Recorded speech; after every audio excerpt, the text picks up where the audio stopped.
So there are probably some of you out there who came to the VP Fair in 1983 and saw Elton John. Yeah, he was the headliner that year. It was funny, I was calling some friends to ask them, hey, what amazing stories do you remember about the VP Fair? And one of them told me, oh, there's the famous Elton John story.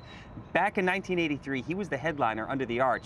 But the problem was there were hundreds of thousands of people all around the arch, and they had no way to get him to the stage without being recognized. So he came up with a plan with the police officers who were with him. They said, why don't we dress Elton John as a cop, and he walks down with a group of police officers and no one will ever notice him. And that's exactly what happened. But I was just reading about this on the National Park Service website, Jennifer. It almost went awry because the cops lost sight of Elton John for a minute. And then they couldn't find him either? But you know how they spotted him?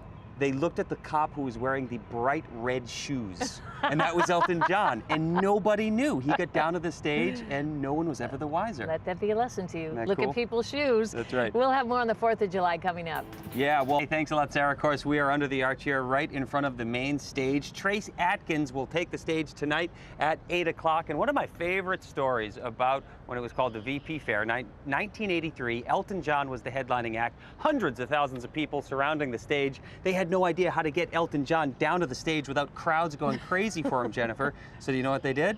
I do know. He dressed up as a police officer and walked down with a group of police officers and got down to the main stage. No one even bothered him. And they did lose sight of him for a second, but you know how they found him? Well, that's kind of probably you could guess that if you Elton know how John, he dresses. They looked for the cop with the bright red shoes, and that was Elton John. By the way, he kept that uniform. He liked it so much, he kept it.